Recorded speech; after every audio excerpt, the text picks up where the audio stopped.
Thank you, thank you, thank you. I think I'm the only immigrant in the house tonight, so I will take that. Here, here. Oh wait, you got one? Yes, one. Anybody? Highest bidder? No? All right. So my last name is Hack, H-A-Q. I get all types of pronunciations. Hook, Hawk, and my personal favorite, Haku. Gesundheit. Telemarketers have just given up on me. They call me, they're like, can I speak to Mr. You know what, is Omar there? I'm like, yeah, how can I help you? So you're probably wondering, with that last name and how I look, you know, where am I from, or where's that last name from? Or you're thinking, I want to be racist towards him, but I just don't know how yet. Well, let me help you out. I was raised here, but I was born in Pakistan. Woo! Oh, one terrorist in the building. Thank you, whoever yelled that. Don't be scared. Look, no bombs, I promise. Nothing. And I feel like I have to do the same exact thing when I'm at the TSA line. You know, I turn into a cheap magician. I have to empty my sleeves, take off my shoes. 2 hours later, I'm in the back room making balloon animals out of latex gloves and shit. Which got me thinking, you know, if terrorists buy balloons, do the balloons blow themselves up? Think about it. Think about it. Now, like I said, I'm from Pakistan or Pakistan. I say Pakistan too, it's just easier to say. Pakistan sounds so serious, you know, with everything going on, just easier. And Pakistan is more fun to say, you know, it sounds like a lady kicking out her drunk husband. It sounds like, pack up, Stan, you're out of here. And if you don't know where Pakistan is, don't worry. You're ignorant. No, just kidding. There's so many stands to take care of. There's Pakistan, Afghanistan, and then you got the Stanley Cup. I mean, there's stands everywhere. So Pakistan actually separated from India in the 40s, and that's why we have the same accent. If you don't know what accent I'm talking about, it's I don't know why my people do that. Every time, it's like, oh yes, I don't know. I don't know. They're always twisting in invisible light bulbs into something. I don't know. Okay. My dad has an accent, and growing up, for that reason, I could not take him seriously. Anytime he got mad for his accent, one year for my birthday, I was like, Dad, I want the Beats by Dre headphones. They just came out, they're only a couple $100s. He's like, oh, a couple $100. Okay. You donkey, why would I do that when I could beat you for free? And grades in school was so important in the South Asian community. I'm sure, like most parents, it was, you know, the preface is, it was just the most important thing. One year I brought home a report card with a C on it. He looks at it, looks at me, looks at it. He's like, oh, you got a C. C for can't do anything right. Later that day, that exact same day, we're driving and we get pulled over. And the cop's like, sir, do you know why I pulled you over? And my dad looks over, he's like, because that is your job. He's like, do you know why that's my job? And he goes, because you did not do good in high school. We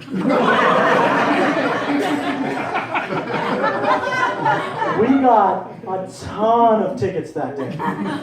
Tickets that didn't even exist, we got them somehow. Growing up with immigrant parents is especially sometimes aggravating. Like, the containers would have nothing that they were supposed to have. You know, do you remember the blue tins with the cookies in it? There's a blue tin. I would open it up. Fucking sewing needles and yarn. Every time. Open up the chocolate box, it's nothing but screws and bolts and disappointment. There's nothing in there. One day I'm in the kitchen with my dad, I open up the butter, I'm like, Dad, what is this? And he's like, with a smile on his face, he's like, I can't believe it's not butter either. Interesting experience growing up, like I said, in an immigrant family.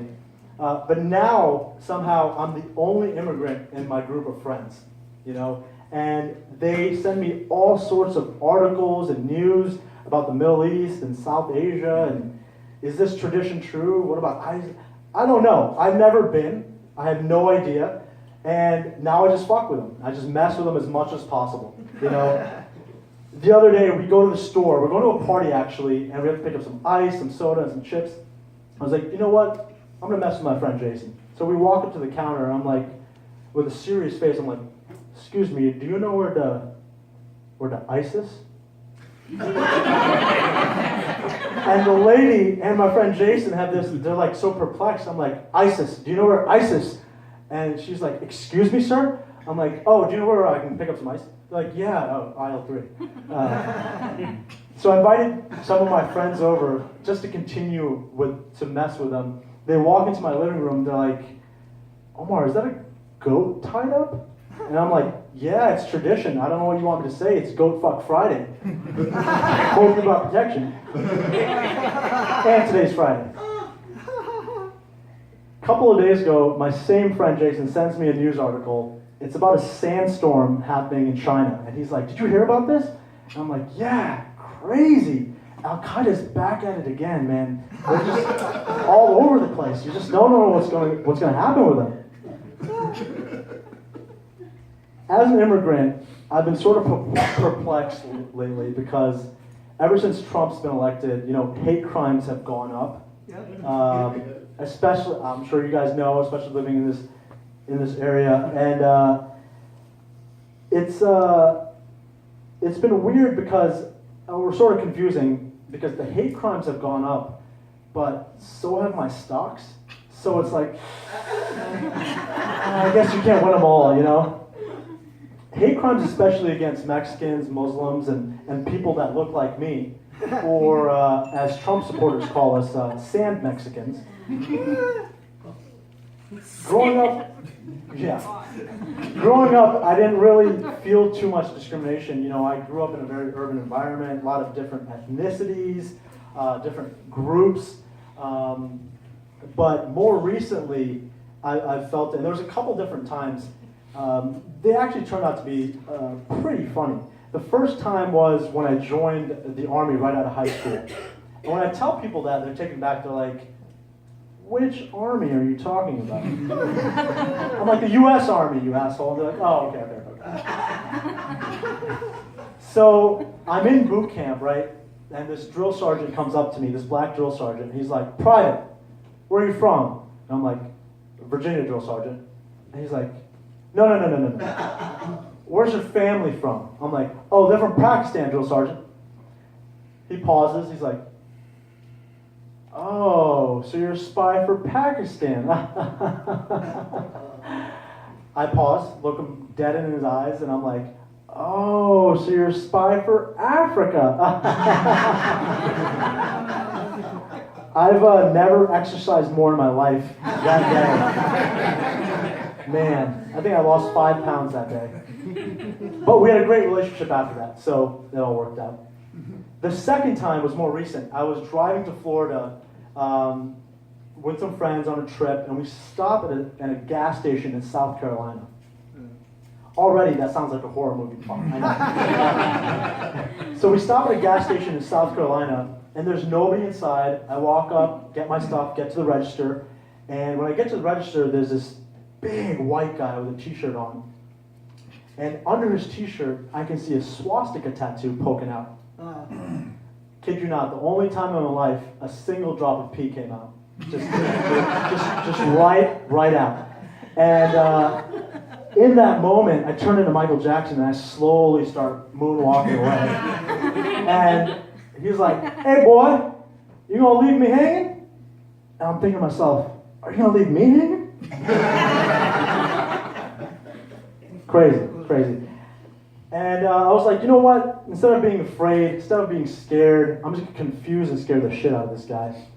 So I clear my throat. I yell, Allahu Akbar, as hard as I can, and just run out. And I'm thinking to myself, I don't know if that was a smart idea. I don't know if that was a smart idea. Could have died. If that dude would have killed me, though, I would have been the most ignorant immigrant ghost in history. I would have haunted the shit out of him and portrayed every stereotype possible. He would have woken up, all the soap and deodorant would be out of the house. Nothing. Anytime he goes into a 7-Eleven, the door would slam on his face every single time. And every night before he goes to bed, it'd be dead quiet, and in the walls he would hear, oh, da, da, da, da, da, da. That's my time, guys. Thank you so much.